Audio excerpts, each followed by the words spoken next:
정부가 고강도 9.13 부동산 대책과 또 수도권의 주택 30만 호 공급을 확대하겠다는 방안을 내놨습니다. 이후에 집값이 어떻게 움직일지 모두의 관심이 쏠리고 있는데요. 우선은 이딴 대책의 과열 분위기가 진정되는 양상입니다.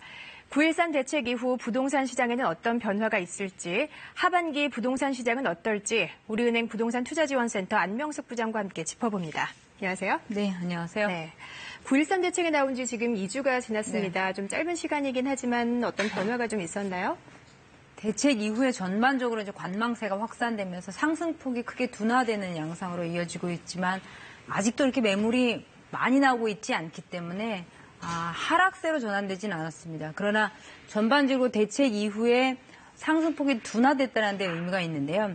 지난 22일 날 부동산 114가 발표한 자료를 보면 서울 아파트값 주간 상승률이 0.35%로 9월 초 대비해서 크게 둔화되는 양상을 보이고 있고 경기와 인천도 0.09%로 미미하나마 3주 연속 하락세로 상승폭이 둔화되는 양상을 보여주고 있습니다. 네, 아무래도 다들 눈치 보기에 들어간 거겠죠? 네, 그러니까 전반적으로 지금 시장에는 두 가지의 시선이 있습니다. 그러니까 정부가 수요를 억제하는 정책으로는 집값을 잡기 어렵다. 과거 노무현 정부 때도 이것들은 경험한 사실이기 때문에 네.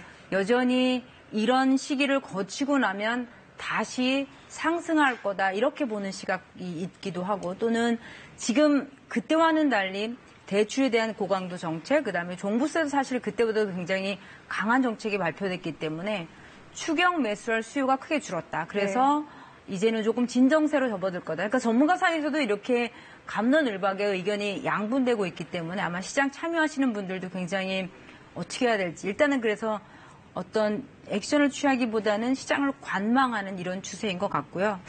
또 국회에서 이제 관련 법들이 과연 이제 세법을 바꾸거나 뭐 이런 것들이 어떻게 처리될지, 그다음에 뭐 금리라든지 또 정부의 정책적인 상황에서의 변화 이런 것들을 조금 예의주시하고 있는 상황이라고 보여집니다. 네, 아무래도 변수가 많고 아무래도 지켜보자는 입장이 계속되고 또 네. 임대사업자들의 등록도 늘어난 상태이기 때문에 네. 그 주택 매물 잠김 현상이 앞으로 지속되지 않을까 싶은 생각이 드는데요.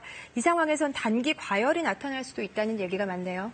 그래서 지금 문제가 되고 사실 우려가 되는 부분은 자 그러면 추경 매수하지 않기 때문에 상승폭은 둔화되는 것까지는 일단의 절반의 성공이다라고 조금은 이르지만 평가를 할 수 있겠지만 네. 그러면 사실은 정부가 너무 과열됐다라고 하면 매물 조금 내오게 해서 시장에서 좀 가격 경쟁을 통해서 가격이 떨어져야 되는데 여전히 매물이 나오고 있지 않다는 거죠. 그러니까 사실 그 원인은 다주택자는 이미 중과가 되기 때문에 이제 못 판다고 생각을 하는 분들은 팔기 어렵다고 정리를 했을 거고 네. 또 주택임대사업자로 이미 등록을 하신 분들, 그러니까 기존에 하신 분들은 추가로 주택임대사업자로 등록할 수 있는 여지는 있기 때문에 본인이 이게 세제 혜택이 있다고 하면 주택임대사업자로 추가 등록할 수도 있고요. 이제 그러면 사실 그 물건도 시장에 나오기 어려울 거고 겨우 1주택자들 중에서 뭐 교체 수요 정도가 시장에 나오는 물건이라고 예상이 됩니다. 이제 그러다 보니까 전반적으로 매물이 여전히 적은 상황이고 그러다 보니까 가격도 호가가 조금은 떨어졌지만 기대하는 것 수준으로 아직은 크게 떨어지지 않는 양상. 결국은 이런 부분이 아직까지는 시장에 조금은 불안한 요인으로 남아 있습니다. 네. 근데 이번 대책을 보면 주택 공급 확대 방점이 서울이 아닌 수도권에 지금 찍혀 있습니다. 사실 이미 경기도 쪽에는 신도시가 많이 건설돼 있는 상황인데 집값을 잡기는 힘들었잖아요. 네네. 이번 공급 카드로 그러면 서울 집값은 좀 잡을 수 있을까요? 그러니까 사실 이제 이번에 다 발표되지는 않았고 서울에서는 성동구치소 자리라든지 일부 그다음에 경기도에서 기존에 지정돼 놓고 아직 사업들이 가셔야 되지 않았던 곳, 뭐 김포라든지 또는 하남이라든지 광명이라든지 이런 곳들에 추가적으로 신도시를 지속적으로 공급하고 일기 신도시하고 서울하고 사이에 그러니까 접근성이 아주 좋은 곳들에 추가적으로 발표를 하겠다 이제 그런 얘기들이 포함은 됐습니다만 네. 궁극적으로 이제 많은 분들이 기대하기에는 서울에 들어오고 싶었던 분들, 그다음에 서울에 주택 마련을 원했던 분들은 입지가 좋은 곳에 내 집 마련을 하겠다라는 대기 수요자였기 때문에 이미 김포 같은 데는 사실 입주 물량도 많아가지고 가격이 조금 떨어지고 있는 양상이었는데 굳이 네. 그런 곳에 왜 더 신도시를 공급하느냐 이런 논란도 좀 있는 부분이고요.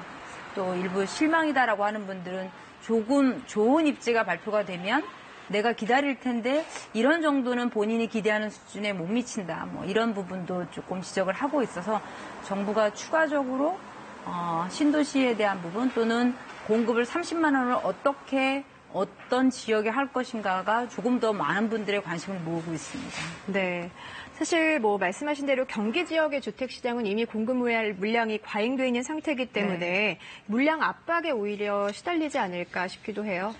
사실 이제 최근 보면 경기도 중에서도 많이 올랐다는 광명이라든지 판교 분당 이런 지역들 보면 사실 이제 IT 관련 업종들이 굉장히 상대적으로 업황이 좋은 상황이고 그러면서 소득이 높아진 근로자들이 주택을 마련하려는 수요가 많이 늘었는데 사실 그럼 직주 근접이라든지 네. 또는 어떤 교통이라든지 이런 인프라 또 젊은 분들이 가장 중요하게 요즘에 생각하는 교육의 문제 뭐 이런 것들이 좀 해결될 수 있는 신도시여서 조금 더 자족적인 기능을 갖춘 곳이라면 좋겠는데 베드타운처럼 주택만 공급하는 것들은 사실은 많이 만족도가 떨어질 거고 그런 경험들은 이미 해봤기 때문에 사실은 네. 조금은 추가 지정이 된다면 이런 것들도 충분히 고려하고 가만히 된 대책이어야 한다. 그래서 조금 늦더라도 조금은 성숙된 그런 충분히 많은 것들이 고려된 신도시 정책 또는 공급 대책으로 다시 보완이 됐으면 한다라는 지적들이 많이 나오고 있습니다. 네, 말씀을 들을수록 조금은 기다려야 되지 않나 싶은 생각이 드는데 네. 무주택자 입장에서 보면 지금 집을 그래도 사야 할지 아니면 정부의 그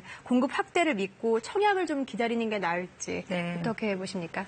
무주택자는 사실은 크게 걱정 안 하셔도 좀 될 게 앞으로 공급을 어떻든 간에 늘리겠다라는 게 정부의 방안 중에 첫 번째이기 때문에 그다음에 대출에 대한 규제도 무주택자에 대해서는 제한이 없습니다. 그렇기 때문에 앞으로 더 많은 기회가 있을 수 있어서 이미 가격이 오른 서울 아파트에 무리하게 올라탈 생각을 갖고 있으시기보다는 청약을 통해서 또는 조금 가격이 조정되면서 속도가 조정되면 조금 더 좋은 기회에 집을 살 기회는 조금 더 많아진다라고 생각이 됩니다. 그래서 무주택자이신 분들은 청약통장 활용해서 청약을 노려보시는 것들이 가장 좋은 방법이 되실 것 같습니다. 네.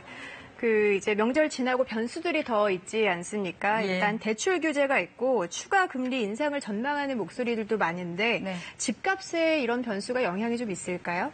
지금 사실 시중에 1,000원 넘는 유동성들이 집값을 올리는 가장 중요한 원인이 되기도 했고, 근데 이제 미국도 계속 추가적으로 금리를 올리고 있고, 정부는 꼭 집값 때문에 금리를 올릴 거다라고 얘기를 할 수는 없겠지만 전반적으로 이런 상황들이 굉장히 심각하다라고 판단해서 금리를 올릴 것에 대한 여러 가지 시그널이나 이런 경고나 그래야 된다라는 목소리도 높아지면서 금리가 올라갈 수도 있다라고 전망이 되고 있어서 그렇게 된다면 차입을 통해서 집을 마련했던 분들이라든지 이런 분들이 심리적으로 압박을 받을 수 있기 때문에 아마도 집값에는 조금 더 안정화에는 영향을 미칠 수 있다. 다만 그게 지금 경기 상황에서는 큰 폭으로 올리기는 조금 어렵지 않겠냐라는 의견들이 지배적이기 때문에 아주 그것이 집값을 잡는 데 효과적이다 이렇게까지 얘기하기는 좀 어려울 것 같습니다. 네.